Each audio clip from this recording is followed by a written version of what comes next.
Team Fortress 2 is probably one of the most influential FPS video games in the history of gaming, and I truly mean that in both a good way and in some not so good ways. Even if you've never played TF2 yourself, odds are you've at least been exposed to it in passing, especially if you've been PC gaming for any length of time. The creative community and consistently active and supportive player base that sprung up around TF2, and which has lasted for going on 15 years now, is arguably like no other multiplayer game community in the world. No matter what kind of player you are, TF2 probably has something that will appeal to you. Do you enjoy traditional PvP objective-based rule sets? You can go play Control Point, King of the Hill, or Payload maps, all on the official Valve servers. Do you prefer a more cooperative environment? You can play Man vs. Machine, TF2's official wave-based 6-player co-op game mode. Do you prefer playing matches with a bit more at stake? You can play the PvP competitive game mode or the Man Up, Man vs. Machine mode where you have to spend $1 or $2 to get in, but you'll unlock special item rewards for successfully completing a map. Or maybe you just prefer screwing around on custom maps and in custom game modes, in which case you can open up the community server browser and check out what the community has to offer you. TF2's main appeal historically has always been its incredibly diverse allotment of content. It doesn't make you play the game in any particular way. However you choose to play TF2, odds are there's at least one server out there, if not a dozen, that will accommodate that playstyle. That said, I and many other content creators and everyday players are having a hard time convincing ourselves, let alone anyone else around us, that TF2 is still fun to play in 2022, and that's almost exclusively due to two core problems. The first being the ongoing bot crisis, and the second being Valve's continued indifference towards TF2 pretty much ever since the Jungle Inferno update. Valve's relationship with the TF2 community has always been a troubled one. Valve's attitude towards TF2 can probably be best characterized as, it's just this game on the side that we enjoy updating when we have some spare time. TF2 has overall never really been Valve's most prominent breadwinner. It consistently makes money year in and year out through its economy, but overall it's a drop in the bucket compared to what Valve's other PvP games end up making, let alone compared to what Valve makes from Steam as a whole. They updated TF2 mostly because they were passionate about it until, well, they weren't. And while Valve has to take the lion's share of the blame for that, it should also be said that the TF2 community has to own up to some of that too. Anyone who remembers the disastrous end-of-the-line community update in 2015 and the god-awful Invasion community update that launched the following year will recall how poorly organized these kinds of updates were and the questionable quality of said content. Getting TF2 content creators to organize appears to be like getting a group of dogs to share a meat bone. And that's not to mention you've got idiots like Tyler McVicker over at Valve News Network, the largest unofficial Valve news channel here on YouTube, constantly trying to pass off speculation and unfounded rumor as solid info, badgering and harassing individual Valve developers when he doesn't get his way, and otherwise using his influence to bully Valve into responding or acting. It's a very toxic way of doing business and not one I find very appropriate, and nor one that I find morally acceptable. And what bothers me is that, unfortunately, it works in the short term, just not the long term, as we've discovered these past 2 years. Collective action like that does motivate Valve to put out the occasional bug fix, but at the risk of uttering a post hoc ergo propter hoc fallacy, it does also seem to go without saying that the amount of pressure and sometimes outright harassment from the community, and given the fact that the community will inevitably leak anything Valve begins working on before Valve ever has a chance to reveal it, I can entirely understand why Valve is by and large at its wit's end with the TF2 community. It's a case of both sides having legitimate grievances with one another, to the point where neither side is willing to meet halfway. So now that we've set the stage and probably pissed off both sides of the argument, let's move on to formulating a solution, or rather a series of possible solutions. I'll be presenting these in order of most likely to least likely, with the last few on the list being unrealistic pipe dream scenarios. Scenario number 1, Valve does nothing for the time being. I hate to start off with the most negative outcome being the most likely one, but in Valve's case, it's honestly the truth. The TF2 community over the past 2 years has publicly presented Valve a number of theoretical, highly effective methods to combat the presence of bots in-game, and Valve has committed to exactly none of them. It's not a lack of ability to address the issue that's the barrier here. It's namely a lack of motivation. And even if the demand for change supersedes that of just the players themselves and somehow continues to extend to the gaming press and content creators as a whole, it's a coin toss whether Valve will choose to intervene. They're not a publicly traded company, so they have no obligations to potential shareholders. So the harm that a negative PR blitzkrieg would do to a publicly traded company, shaking things up like a hurricane, would probably register as barely more than a slight breeze in terms of magnitude to Valve. They would just continue to keep radio silence as per usual. Scenario 2. Valve puts out another small bug fix.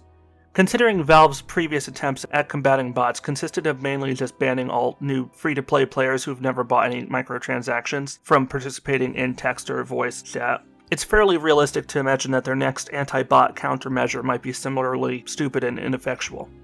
While we can all agree that bots spamming malicious URL links in text chat and spamming horribly racist, sexist, and homophobic stuff in voice comms is an objectively terrible thing that should be yeeted out of the game post-haste, simply punishing non-premium players is not an acceptable methodology, and hopefully Valve's learned a few lessons from that botched attempt. I can likewise only hope that once a more substantial fix emerges, if it does, Valve will reduce these existing penalties on new free-to-play accounts. Scenario number 3. Valve rolls out a larger-scale anti-bot update, but the bots immediately find loopholes due to Valve's own sloppy efforts. It's quite possible Valve does do the bare minimum in terms of fixing the bot crisis and sending the bot makers into a panic as they try to come to terms with the new reality. However, even if that's the case, one of the most likely outcomes is that, because the days of Valve doing anything competently are seemingly gone with the wind, the bot makers will simply exploit a few loopholes in the bot fix code to resume bombarding the official TF2 servers with a near-endless slew of bots. The fix would be little more than a brief calm in the eye of an ever-constant hurricane of bot bullshit. Scenario 4. A game-changing anti-bot update goes live and drastically reduces bots in TF2. It's possible that one of the reasons Valve has been so quiet over the past year or two is because they actually have been working on a bug fix for TF2 for the past God knows how long, once they saw that the problem wasn't going anywhere after the first few weeks or months. We very well could see a Marvel's Avengers scale quality of life anti-bot update, with dozens or hundreds of new changes including anti-bot measures, general bug fixes, overhauling of certain back-end systems, etc. This collectively would be of a similar scope to a normal major TF2 update, just without any new content, which normally would be odd, of course, but hardly unwelcome given the current circumstances. Scenario 5. Valve introduces said game-changing anti-bot update within a larger Jungle Inferno or Meet or Match size themed major update, outside of the usual seasonal events. Gabe Newell once publicly stated at a rare public appearance at some high school a year or two ago that there were existing plans for future TF2-related major content updates, outside of just the usual seasonal updates we've come to expect from Valve every single year. Granted, we can't take really this vague reassurance at face value, given how Gabe Newell doesn't historically have a track record of personally getting all that invested in the day-to-day operations of the software side of Valve. In recent years, he's far more active in promoting and advocating for more expansion into gaming and entertainment hardware, so while it's possible that at some point in the last year or two, he may have overheard certain TF2-related Valve employees discuss ideas for future game updates, his word doesn't mean all that much, despite him technically being the CEO and owner of Valve. That said, I still wouldn't put it past Valve to have held off releasing the magical anti-bot update so they could instead bundle it into either of the few remaining seasonal content updates, or as part of some new themed content update, so as to give the TF2 community a much-needed shot of adrenaline. Scenario 6. Valve bundles this into a goodbye, farewell, and amen quality of life major update. If Valve wanted the best of both worlds, being that they want to get TF2 back to being in a respectable playable state, but they didn't want to continue supporting the game with live content themselves, one thing they could do is put out a final big quality of life update. And for clarity, since I've used the quality of life term to describe other ideas in this video, what I'm talking about here would be more content driven. Valve here would basically be putting out one single update that comprises an entire TF2 bucket list of new features, like creating a system that would almost entirely automate major update creation. So the top 3 voted community maps, the top dozen or so cosmetics, and the top voted theme of said major update, all of that is handled exclusively by the community, with Valve doing nothing more than a basic check to make sure there's nothing unreasonable or inappropriate about these inclusions. This could be kind of similar to the Steam Greenlight system, which Valve discontinued a few years back. If left unfiltered and largely unmonitored, like the Steam storefront currently is, I could see certain bad actors taking advantage of such a system. As I'll get into when discussing a later point, I don't see Valve being very likely to hand over the development keys to the community in even a partial capacity such as this, but I think if they saw it as a means of getting the community off their backs moving forward while freeing them up from any TF2-related developmental obligations, it's a compromised position they might find acceptable on their way out the door. It's far more likely than them letting the game go open source. Scenario 7. Valve makes said anti-bot overhaul part of the long-awaited Heavy update. I know the whole Heavy update thing is an ongoing meme within the TF2 community, and rightfully so considering it's literally been years since the Heavy vs Pyro event, and given that Valve wouldn't have known for sure which side was going to win, they certainly would have had the new weapons for either class in some state of readiness for the end of that event. So it's really a question of where are these new weapons? Nothing would more clearly signal to the TF2 community that Valve is once again renewing their commitment to regular major TF2 updates, like releasing the Heavy update and the anti-bot update alongside one another, or have one update quickly released on the heels of the other. If Valve wanted to take serious action towards reviving TF2, that'd be one hell of a way to get started on that. It's not like TF2 needs a lot of content in each update in order to make it interesting. What TF2 honestly needs is a consistent update release schedule of at least one update per season. If you can count on new TF2 maps, weapons, and cosmetics dropping every 3 or 4 months like clockwork, along with some new contracts and other stuff, you're far more likely to stick around for the long haul. Scenario number 8. Valve abandons TF2 entirely, save for only occasional localization file updates.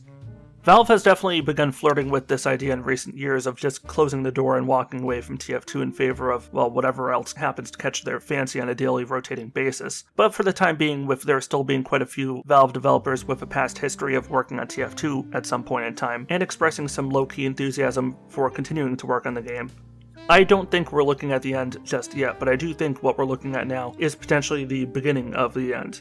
But that final definitive cutoff might not be for a few more years yet, depending on whether Valve gets the bot crisis handled or not. Scenario number 9. Valve puts together the anti-bot update as a open-ended community collaboration. This is one of the least likely outcomes here because, as I mentioned earlier, Valve is so burnt out on collaborating with the TF2 community in any meaningful capacity that they would probably prefer not to release any fix to the bot crisis at all if the only viable alternative was being forced to rely on the community for input. And you might say, well, that's ridiculous, but the proof is in the pudding. It's been over 2 years now. The community has proposed a few viable fixes, which many community servers have implemented with mostly successful results, and yet Valve's not bothered even once to imitate them. Valve probably would benefit from some outside help in almost all areas regarding TF2, but the likelihood of them picking up the metaphorical phone and requesting said assistance is borderline non-existent. Only if they were planning to walk away from TF2 entirely could I see them throwing caution to the wind and telling the community, okay, the game's yours, try not to burn it down the second we're gone. The only outcome more unlikely than this is the one coming up next. Scenario number 10. Valve reserves the anti-bot fixes for Team Fortress 3/Team Fortress VR, developed on the new Source 2 engine. I am, of course, trolling a bit with that last answer, but that's why I marked it as the least likely outcome. Is it possible Valve might go full scorched earth policy and abandon TF2 as an archaic clusterfuck with a dated game engine that's almost impossible to work with, due to the insane amounts of messy code alteration that Valve's never bothered to straighten out back when it was still possible to do so? Yeah, compared to that, the prospect of having a new Source 2 engine and building an all-new Team Fortress experience might appeal to Valve. I'm sure somewhere at Valve, on someone's offline computer so Tyler McVicker can't ruin the fun for them just yet, there's a Team Fortress 3 prototype or TF2 Source 2 port in some form of semi-playable state, but I highly doubt Valve's interested in pursuing a third Team Fortress game just yet. They'll get around to it eventually, I'm sure, but I honestly think that following Half-Life Alyx, there's more reason to suspect the next mainstream Valve game release will either be a new non-VR Half-Life game or a new Portal game. I don't know if Valve will technically call them Half-Life 3 or Portal 3, but I have more faith in their eventual existence than TF3.